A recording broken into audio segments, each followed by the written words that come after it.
everyone, and welcome in for another episode of For the Good of the Game. My name is John Davis, JD, and I'm your host, and I'm really thrilled today to introduce two gentlemen that have known each other for a number of years, and I think really contribute to our theme for this season, which is relationships. Our first guest, Coach Mark Evans, is a veteran of the podcast. Coach Evans is the head football coach and school counselor at Manheim Township High School in Lebanon, Pennsylvania. Prior to his run as the head coach of the Blue Streaks, he spent 14 years as the head coach and a school counselor at Eastern Lebanon County High School, ELCO.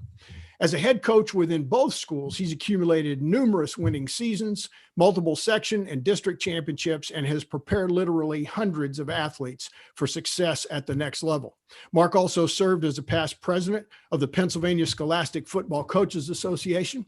To say this guy's life has been in football is an understatement, and that doesn't even get at the hundreds of students he's impacted as a school counselor. But really, to get at Mark Evans' football journey, I want to go back a little ways, and he graduated from Cedar Crest High School in Lebanon, PA in 1985, and he traveled to Scottsdale, Arizona to play football and hone his skills at Scottsdale Community College.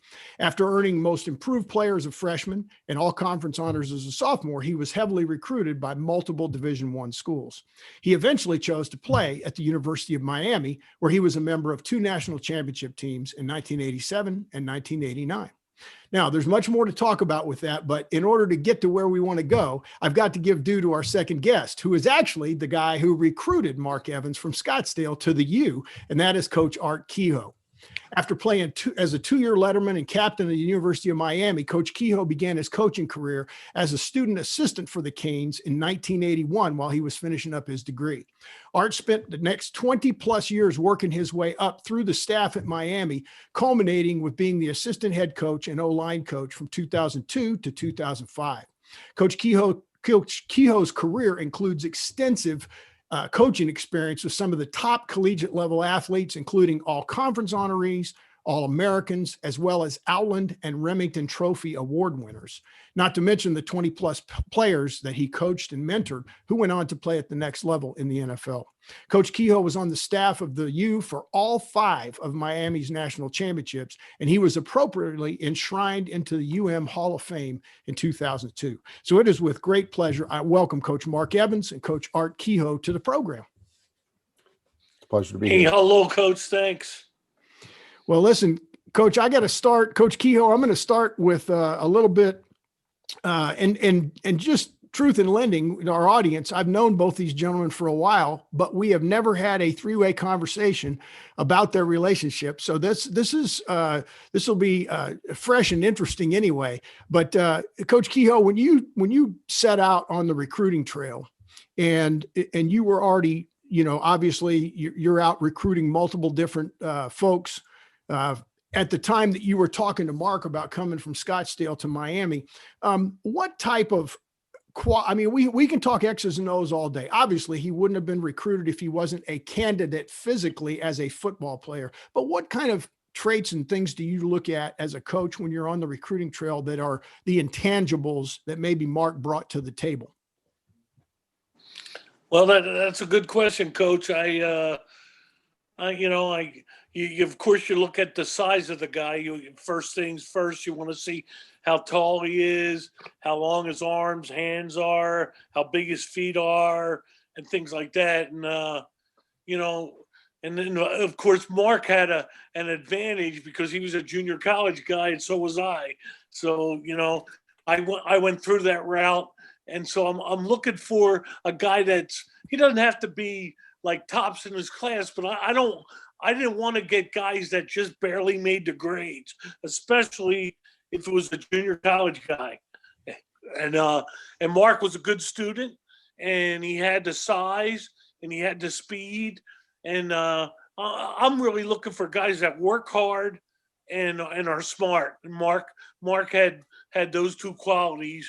And he was from a good family, and I knew that he went out to Scottsdale from Pennsylvania, and he was just we had a big need. We had graduated a few guys, and I knew that that we had to get maybe 2 or 3 junior college guys, and that season. So I was glad to find him and glad to recruit him. That's awesome. Mark, it's interesting because my youngest son went the route of not a junior college, but a prep school in North Carolina prior to walking on here in Kentucky to play college football, and ultimately ended up playing at Edinburgh University in Pennsylvania for a couple of years as well. And so I can well appreciate the path from high school to junior college and the opportunity it affords guys to develop their skills. How do you feel coming out of high school in Cedar Crest when you did in 85? How did you feel? What did you feel like you needed to gain by going to Scottsdale and in order to set yourself up to maybe get a little bit bigger opportunity? Experience. I look at that as a true stepping stone. And I've worked with kids that needed junior college for academics or for whatever reason, or for another year of growth and development, having only played 1 year of high school football. I was green as green could be. And I think it wasn't till after my time at Miami that it really like all started to sink in, just because I was behind in the game, and having gone to junior college was primarily for an experience piece. I really had no idea what to expect. Started at tight end, and about 4 days into it, they moved me to tackle. It was probably the best thing they could have moved me to done for me, or else I never would have made any of the headway going to Miami as a tight end. That's for darn sure. Coach said I had speed. I don't know, maybe for lineman speed, but not for tight end speed. But Yeah, you had lineman speed. But all things considered, it was primarily for an experience piece. I really got bit by the football bug my senior year. At that time, being a Pennsylvania guy, I thought I was going to be the next great NHL hockey player to come out of Pennsylvania. There you go. And, Coach Kehoe and I both know that they're very few and far between. So finding football was truly a blessing, and it really taught me a lot about me. But I fell in love with the game. Didn't play a whole lot my senior year, and walked into a good situation at Scottsdale with Dave Haight and Gary Bach and Shane Bates and a bunch of those. Remember Land Jacobson, Coach Kehoe? Yeah, Land Jacobson. Yeah, there you Good go. Man. Bringing out some names here, but it was just it worked out great for me to go there and then have build a relationship with those guys too. First and foremost, Coach Haight sat down and made me do goals. Talked about long range, short range, medium range goals, and I still have that paper today.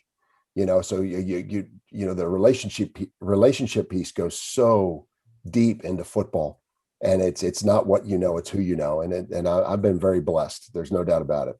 Well, we're going to get into a little bit more about because you famously call your ever expanding group of contacts your huddle, and I love that concept. And interestingly, our second interview was with Coach Bill Curry, and we talked about his video that he made called The Huddle. And I referred talking offline with him to you, and I have since used that and incorporated it as well. So when you were sitting down with Coach Kehoe during the recruiting process, you had multiple offers from multiple large prominent Division I schools. What about the conversation and or the environment that he described within the football team and the university attracted you more to decide to go to University of Miami? The recruiting coach, as Coach Kehoe can attest to, plays a huge role. And, the one thing I loved about what he brought to the table was the passion and the energy. Little did I know how much more energy he had once we got on the field. I always remember, if you had your head turned the wrong way, Coach, you'd come up behind people and just knock them out, just kind of bump them with your shoulder, running through things. That the energy and the passion that you had as a recruiter, if I can think back to those 35 years ago, holy mackerel, we're getting old, coaches. But I just remember the no nonsense approach too. I had gotten a chance to talk to a lot of different people and meet a lot of different coaches and through the process. And I always felt there was a no nonsense, genuineness approach to the way he went about his business. He called it like he saw it. And that, to me, I appreciated more than anything. That's awesome. I definitely have seen the recruiting process in action. And I think, some people handle it a little differently. And Coach Kehoe, I want to come back to you. When you were preparing, to go into these homes and talk to these guys, or in Mark's case, come out to Scottsdale and speak to him and so on.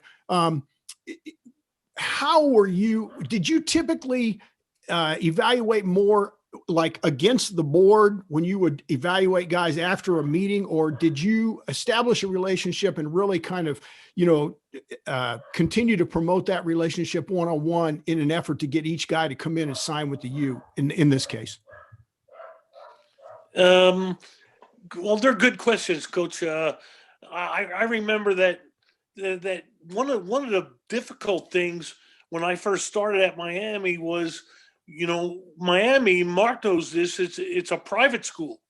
And we have less than 10,000 students. And most people, look at Miami as going to be a public university, huge, maybe 40, 50,000. And that's what we're about. And I wanted because I know Mark's a good student and an intelligent guy. And like I said, I look for, after years of recruiting and hitting the bad road, I started to pay attention, and I knew that getting smart, tough guys was what it was all about, that worked hard. And Mark fit all those agendas. And so I just tried to sell the University of Miami as hard as I could as a private school with a good study hall, and we had good relationship with the teachers because it was a small school, and Mark will attest to it. When you get down there, it's a pretty nice place, man. Yeah, staying on Key Biscayne on the recruiting visit helped a lot too, with shrimp about that big. That helped a lot. That's awesome. Yeah, I've often imagined that there would be a lot of advantages having been to Miami a couple of times, to being able to recruit there. Mark, when you look back and maybe consider what you went through, and then flash forward to the years that you've had as a head coach and sitting down with your athletes as they get on that path, for those that chose to try to go play football in college. What do you think you drew from not only the recruiting piece, but also your playing time, with Coach Kehoe and the rest of the staff at UM, that you could bring forward as a head football coach at the high school level to really help counsel and prepare your kids for success? Wow. I way too many things here. It'll probably take up the whole hour plus some. I could think about, obviously the relationship piece, which is the cornerstone of this podcast. But I also believe, the intangibles. I always remember Coach Kehoe talking about bending. You got to bend, just the energy you bring to the practice. I also talk to so of course I'm talking to my guys now about what college coaches are looking for. Obviously, if you don't have the grades on your transcript, it's going to be tough to do. Second, you got to have a decent film. Third, you got to have the intangibles, like to be able to bend. I talk about it all the time, being a knee bender, a hip bender, an ankle bender. And then of course the toughness and the tenacity piece of things that we bring to it. And I'm all over the place with this question. I'll tell you, John, oh, you're fine. That's a zinger because I'm thinking about all this time. And I coach today the way I was coached back then, and I don't realize it. And I think that's a compliment to you, Coach Kehoe, is that I like to bring the energy. If a kid doesn't have his head on a swivel and I come up behind him, I give him the shoulder bump, and the energy and the passion that you always had as a coach, and not just you, but Coach Wise and Coach Smith and all the coaches that I've ever had the pleasure of being coached by or working with. It all feeds into your coaching repertoire, but I think Coach Kehoe's passion and energy are what it's about, and the other part is that they're not there to babysit you, and you learn some valuable lessons after the fact. Sometimes the light bulb doesn't click on until it's over. And some of the incredible experiences that I had was truly my honor and privilege to have had that experience and to get recruited by Coach and be part of that awesome program. Coach, when you think back about, we had some good players, didn't we? Oh, absolutely. When I look at the rosters of those teams, in the mid to late 80s, trust the university has Miami has always put good teams on the field. Some enjoyed more success than others. And of course they've had their fair share of just world renowned coaches as well. So, but Coach Kehoe, when you look back, talking about relationships, obviously it's tough as a coach. And of course I've not coached at the college level, so I can't bring my toolkit to that level, but from high school below, I know, and I'm sure it's difficult at the college and NFL level as well. When you talk about the relationships you develop with players, and you've got an array of guys that you're working with, some are role players, others are starters. Guys get hurt, people have to step up and fill the roster and so on. How important once you finish that recruiting process, how important are those relationships on a day-to-day basis in keeping guys, motivated no matter what their role may be or what their responsibility may be on the team at that time? Another good question, Coach. And, you really have to, the room that you're in, and Mark will attest to this, you really have to coach everybody, and I tried to play guys, I tried to get some guys in there, maybe 6 or 7 or 8 or 9 rather than just 5, but sometimes the game called for 5, and you have to keep people somewhat happy, but you got to keep them engaged and competing, and all that's about the coaches I worked for, Howard Snellenberger and Jimmy Johnson and Dennis Erickson and people like that. They all taught the Mark mentioned Tony Wise, my mentor, and Greg Smith, the two line coaches I worked with, and they were fabulous. And I learned so much from them. You get to think, well, in the offensive line, I didn't know a lot, but I didn't know anything. And I learned so much from other people, and I really respect them for what they did for me. And I always felt like because of them, I was able to become a good teacher, and that's so important. And not only was Miami a nice place, but like you mentioned, like Mark mentions, the staffs that we had over the years seemed to gel and work together, and that's why that's it all goes into the process of winning, and developing players. Mark, how do you think that when you look back on your experience and the guys that you played with during that era, and then looking back on your experiences at both high schools, how do you think the players themselves, in terms of generationally, how do you think the players have changed from what you were used to? Obviously, you didn't have as much exposure in high school with just your senior year, but through college and stuff, the athletes that you're seeing go from your programs up to college, how have they changed in terms of their approach to the game and maybe just socially? Well, I think social media has played a huge role on that. The different exposure that they're getting today compared to 35 years ago is light years. Coach Kehoe would have to call you on the telephone. You didn't have a cell phone. He didn't text you. He didn't hit you up on Twitter or Facebook. So our kids are exposed and inundated with and being pulled in a bunch of different directions. Our player that we have right now that's committed to Penn State, he's like, Coach, I don't want the attention now. And that's in today's day and age, they love that attention. They want the attention. Back then, it's a blur. I will tell you, it's a blur. When I look back on it, I can't believe that it was over 35 years ago. And, I stay in touch with Coach Wise too. Checked in with him a couple of weeks ago. And isn't he a great one? Oh my gosh, did you? Yeah. Huh? Yeah. It's funny because it's the mannerisms that I'm still using today, 35 years after the fact, that I catch myself and I'm like, oh my gosh, that was T. Wise right there, and we're talking to Rod Holder, who's recruiting and coaching at Robert Morris with Tiger Clark. It's the relationship piece. And I'll tell you, kids are kids today. I think there's still a lot of motivation you have to do. The one thing that I've taken from Coach Kehoe was he treated everybody the same. He was always interested, always engaged with them. How's your family doing? And that piece was meaningful. And you really don't realize it until it's over or until you're moved on and then you become in the role as a coach. And our kids are faced with so much trauma now. And I think we've gotten smarter and better as we go along. You can't coach kids the way you coached them 35 years ago. That's the other part. Yes, we are teaching toughness, but we got to teach it a different way.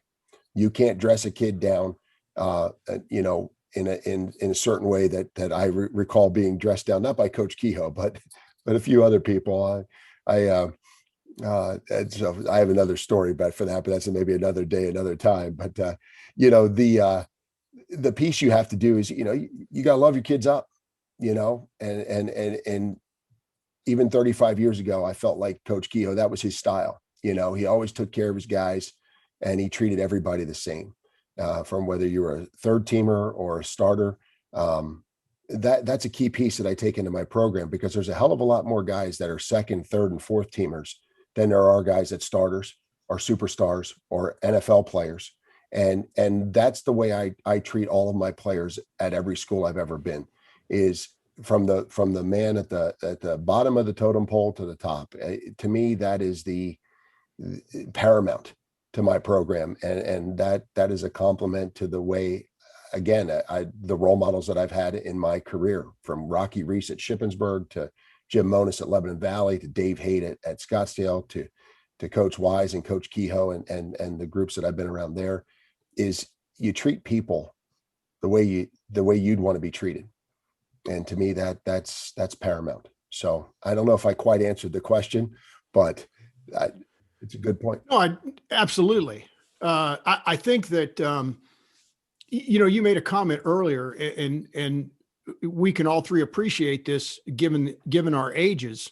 One of the big challenges we have in the youth level, at the grassroots level in youth football right now, or youth sports period, is the fact that a lot of coaches coach the way they were coached. And if they don't have a sense of how things have changed, and they don't have the right degree of empathy. I mean, if I coached the way I was coached when I was younger, even prior to high school, I probably would have been run off. I just, honestly, I can remember a coach holding a practice after a game and running us like dogs because we lost the game the same day, and we were in fifth grade. So, Coach Kehoe, when you look at the state of football nowadays, and Coach Evans talked about it a little bit, Mark was talking about you got to understand the kids, that relationship is important. Kids may not necessarily be quite as resilient today as they were back then. And that's one thing Mark and I have discussed extensively on and off camera, working on grit and resilience. What do you think? Is there an advantage to having coached when you did, and at the University of Miami in particular? I'd be interested with the head coaches that you worked for. How do you try and take a little bit of that patchwork from each relationship and bring it into what you do as a coach in dealing with the way Mark talked about treating everyone equally? Well, Coach, you bring up some great points. I think when I look back at my time in the sport of football, when I started playing, with pads on when I was maybe 7, 8 years old, and in this town I was from in Conshohocken, Pennsylvania, it just so happened that the teams I was on, 65s or 80s or 95s or 115s, they were all winning. I think we won the championship like 4 times, and the coaches were phenomenal motivators. And I can remember Coach DiPolito, Coach Maresca, Coach Sweeney, so many of them that were absolutely wonderful. And that teaching you how to block, teaching you how to tackle, and taking the time to do it. and I knew when I went to high school, I just went to a small Catholic high school, and they did a great job. Those coaches too, Coach Bockrath, Coach Riccone, and Archbishop Kennedy High School, and it's those kind of people that resonate so much with you and with the values that you have, and then you do make a good point though, and Mark too, that's somewhat the players today are a little bit different because they maybe didn't get the same kind of grinding that we got. I would say that I went through some many a times where you went back to your bed during 2 days and you just said, wow, can I do this tomorrow? And but that makes you a better father. That makes you a better family man. That makes you a better worker. That makes you better at life. And that's what I always felt like football gave those kind of constant teaching methods, teaching things. Well, I agree. And I think that one of the things that we see happening, particularly in 2020 during the pandemic and extending on into this year, is, we've got, not only have we seen increased levels of reported domestic abuse, but also increased levels of anxiety and depression in young people, particularly high school students. And there is so much research. I mean, the one that jumps into my mind every time talking about movement and mental health is John Rady's book, Spark. Dr. John Rady's done so much, research into that. And it just breaks my heart that the research by the Aspen Institute recently, I just read some more this morning, talks about the fact that not only are fewer kids playing, but more kids during 2020 lost interest in playing.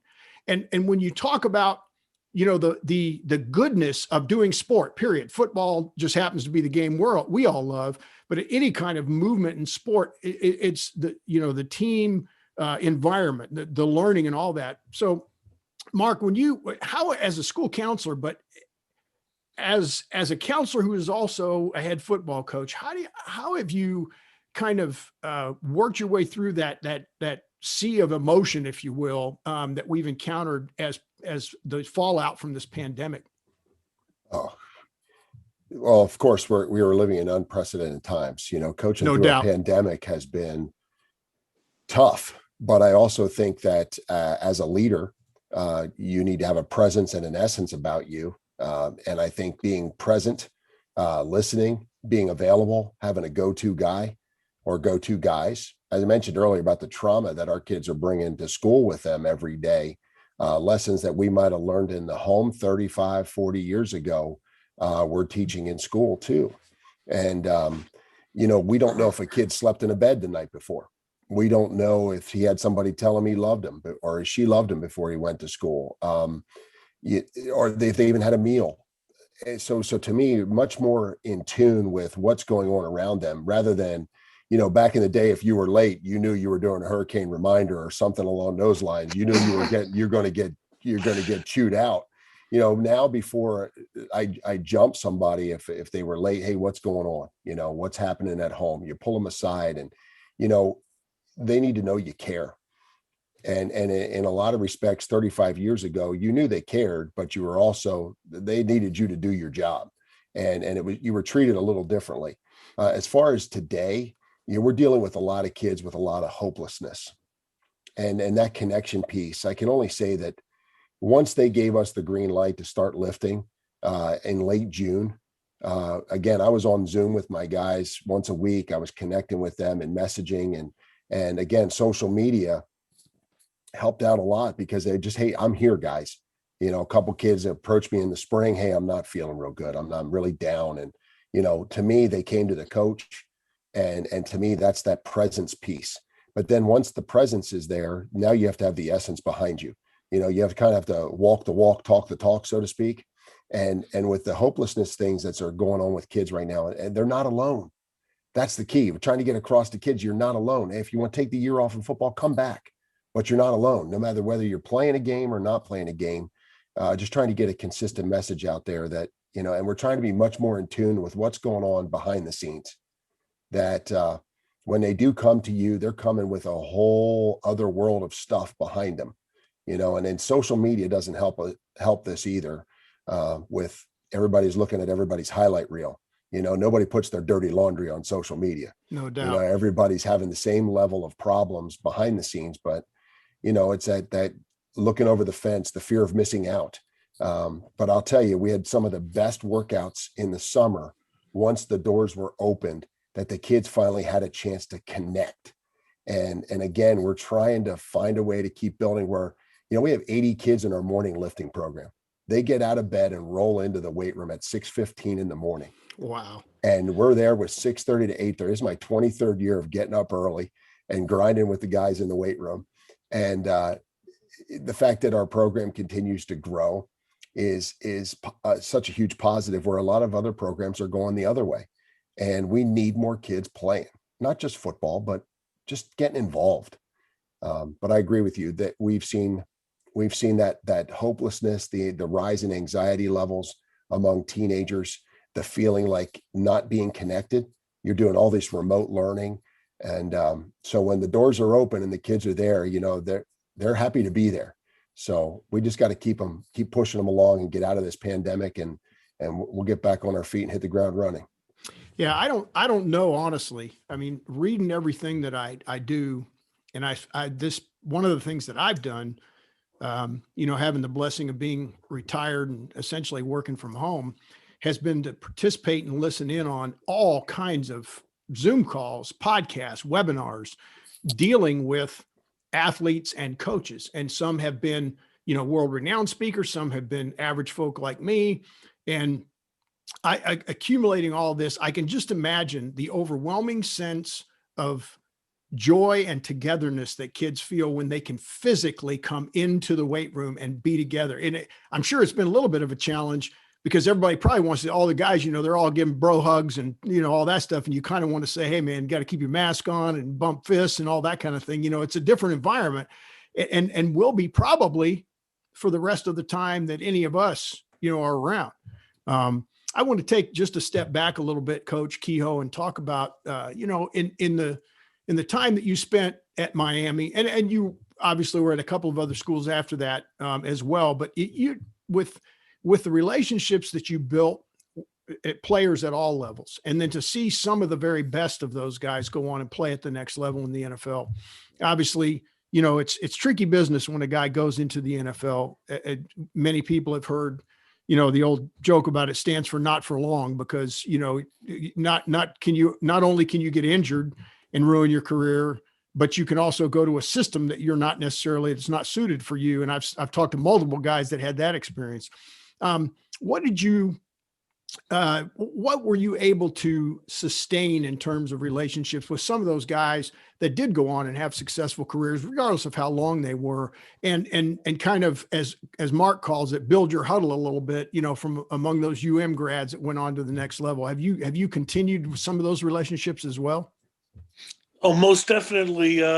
And Coach, and that's a good question. I wanted those guys to come back and tell, players that we had at that time, in their own words, what they went through and what it was going to take to accomplish what they went through. And, getting to the NFL, not for long. And I was very blessed to have players like Mark and other guys that were just fantastic to be around, and we had some great teams with them, and so many of them went into the NFL for a long period of time. We had probably a lot of my guys lasted more than 6, 7, 8 years in the NFL, which is a lot. And I got more out of them coming back and talking about their reflections on what they had been through with our players then.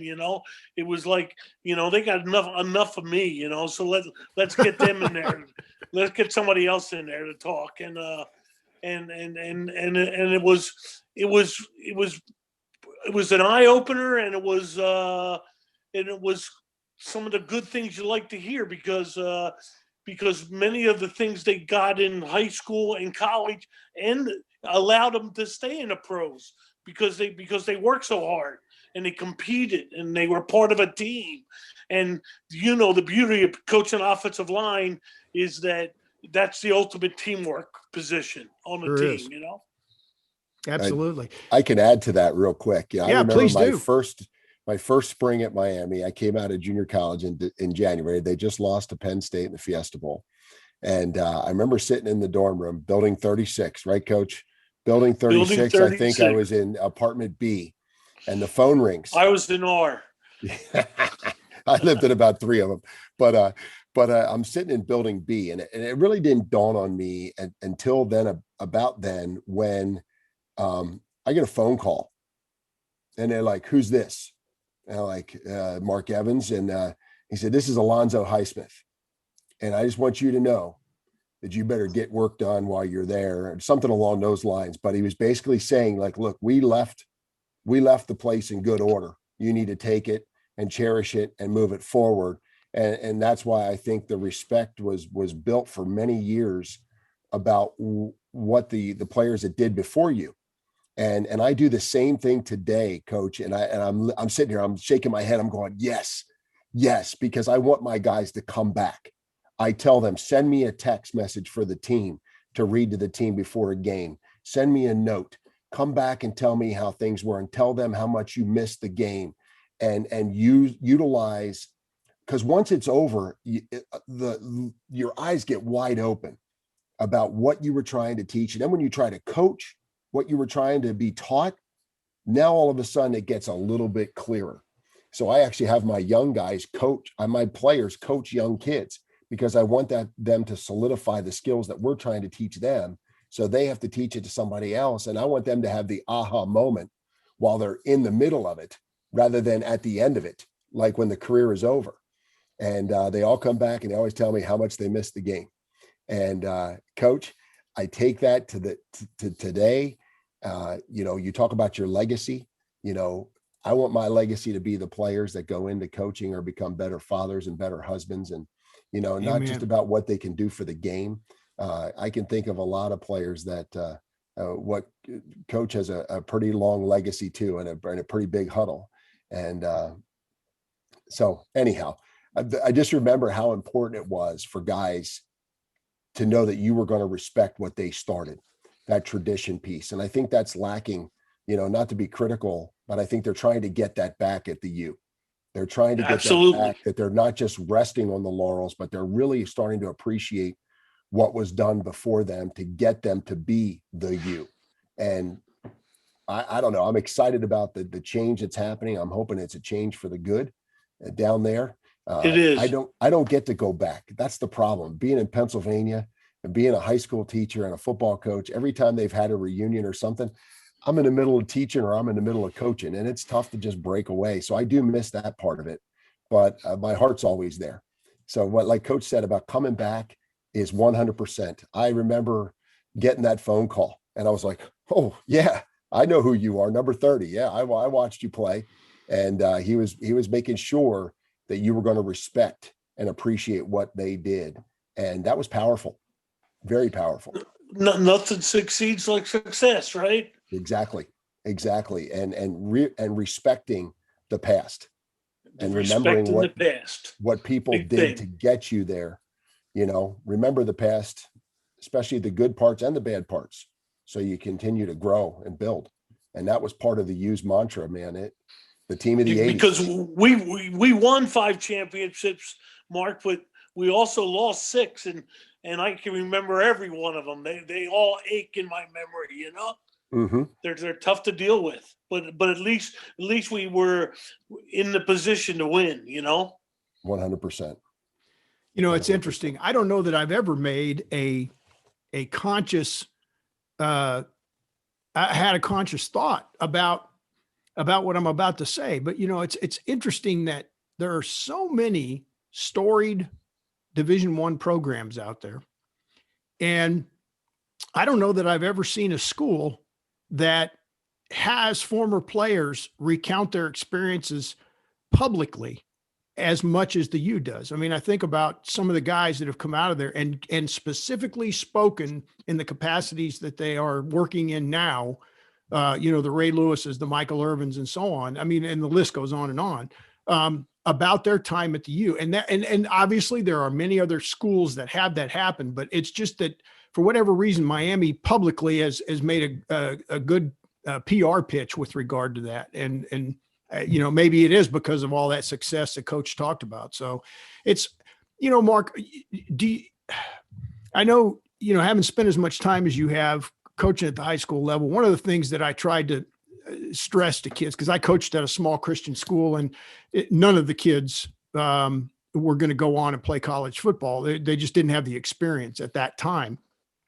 And is getting the message across to them without it being negative, that once you take that uniform off your senior year, once you graduate, the old saying goes, nothing's ever the same. I mean, is that a pretty consistent message with guys that come back who did not pursue football at the next level, for your guys, giving them, hey, you got to enjoy it while you can? 100%. We talk about all the time, 48 minutes to play and a lifetime to remember. There you go. And Friday night lights only come around every so often, because when you play on Saturday, it's going to be a whole different ball of wax in terms of, listen to me with all my cliches and my figures of speech. Yeah, it's the old coach, I guess, in me right now. But the thing is that we're trying to make that experience meaningful. The pace of the pack can only be determined by the speed of the leader, right? The quality of the experience can only be as good as the leadership providing it. I want their time, whether they're a starter, a role player, a team player, somebody who just comes out every day and wants to be part of it, put the helmet on, run out of the tunnel, do those things. I just want them to have a positive experience, and if they look back on it, my goal is to say I wouldn't change a thing. And whether, take away the playing time, take away the wins or the tough losses, but I wouldn't want them to change a thing, that they enjoyed their time while they were here. And when they take that jersey off, I tell them all the time, once you take that jersey off, you'll know what I'm talking about. And like I said, I was very naive, very young, still very green, very wet behind the ears. I wished I would have had more experience going into my time at Miami, just to understand a little bit more about what they were trying to get across to me. And I try to take that experience too to my guys, that let's try to get it now rather than after the fact. So get it is a huge part. And you have to define what it is. And, maybe I started to get it, but I really only started to get it when I started coaching college football. And the year after I left Miami, I was like, oh, that's what they were trying to get across to me. Here, I'm trying to get these guys to understand it. And it's pretty powerful. You can't go back, but you can look at it and say, you know what? I was very blessed. I was very fortunate to be in the role that I was in and to be able to coach by some of the great coaches that I have been coached by, as well as be around some of the great players and develop some of the relationships that I have had. So, Coach, is there a level of that same maybe informal remorse at the college levels, for the decades you spent at the U, obviously the reality is, as good as some of those teams were, a very limited number of players go on to play at the next level. Maybe a few in the CFL or other situations, but in the NFL, there's not that many. Do you have that same kind of dynamic that happens as these guys graduate and have played their last down of college football as well? Well, most definitely. I think at all levels, Coach, it's really the same process. You're trying to succeed. You're trying to win and compete. You're trying to do good in school, and all that is good. But when you go to the next level and you don't make it, you have to use all those values, all those things you were taught. All the good things that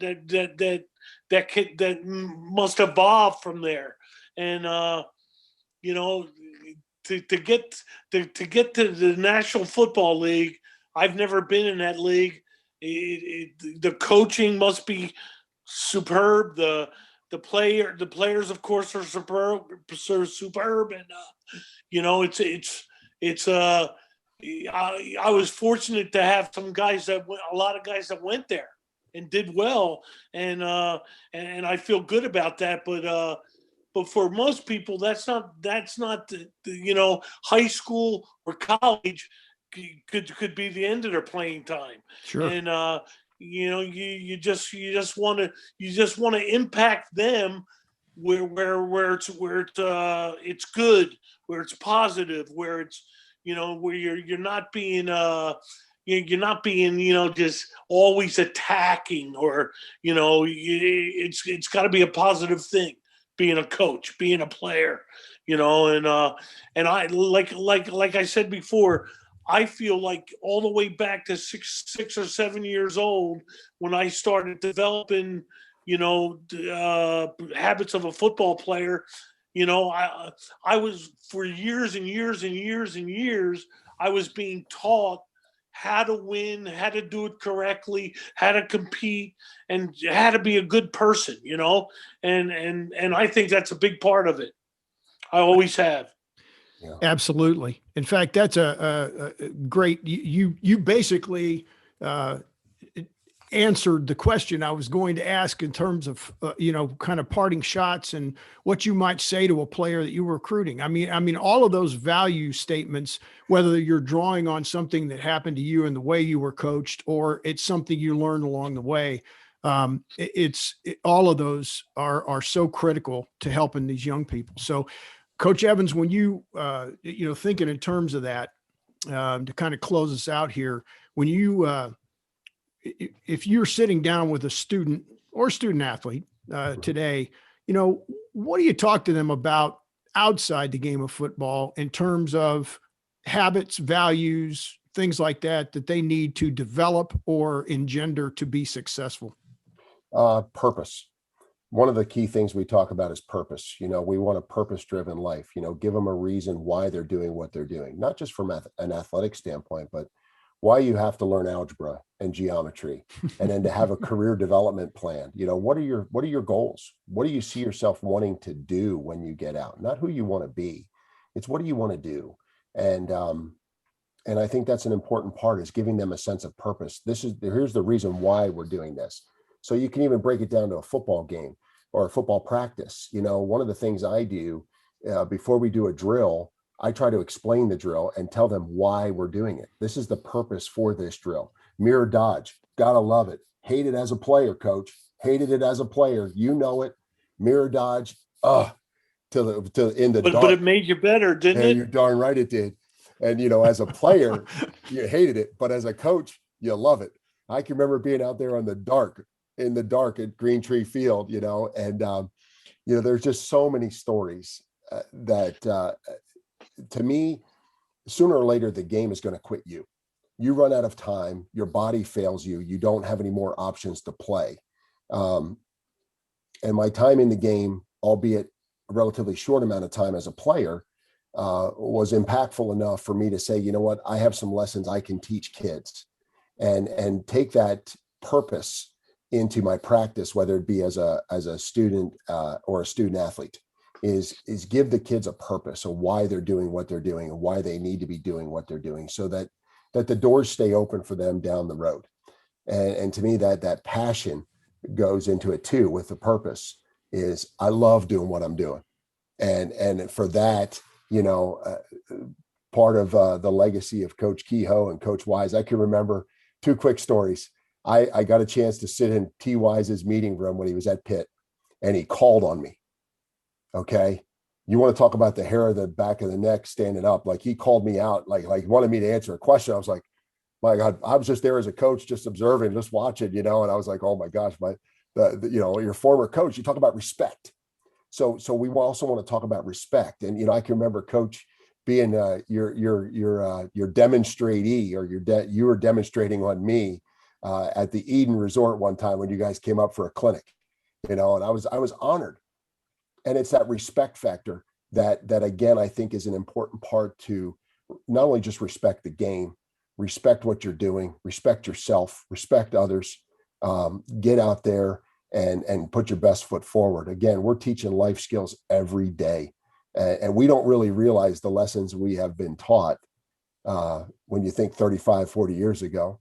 But purpose, passion, respect, again, we could go on and on, but just to be called on by him in the meeting room, and seeing the same mindset. I remember him taking the old screen that had the 3 legs on it and talking about steel rods and putting a hole in the paneling wall.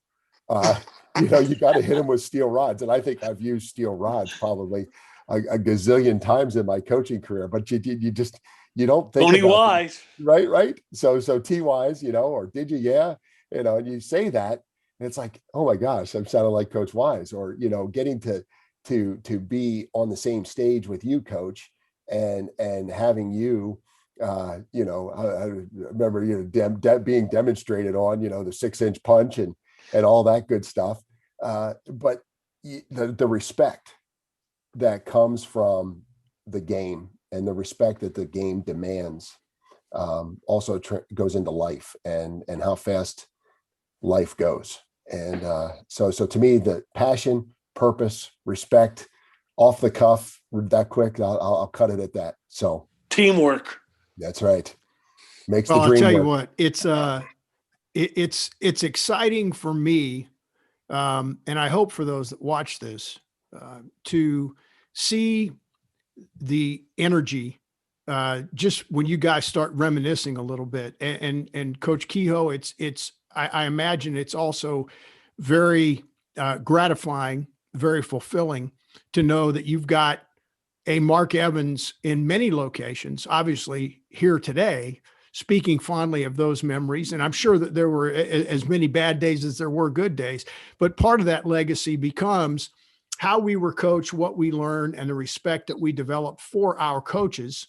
In this case, another generation. And Mark, in your case, some guy from Elko or Manheim Township years later may have the same with you. And I think that is what makes the game of football as a platform so incredible with regard to relationships. And I'll kind of leave it there. I just I've explored and had wonderful feedback from so many of the folks that I've talked to this year, and this is no exception. So, Coach Art Kehoe, Coach Mark Evans, I really want to say thank you for taking the time to do this today. And thanks for sharing some of your past memories. And I just appreciate you guys being here. Thanks very much. Thank you for doing Same what here, Coach. Thank you. Thank you for doing what you're doing for the good of the game. And Coach Kehoe, thank you from the bottom of my heart, man. Love it. From the hearing stories about Conshohocken and everything else. And we're just going to keep grinding. We're going to keep doing work. Thanks a bunch, Mark. Take care. Thanks, gentlemen. I appreciate you.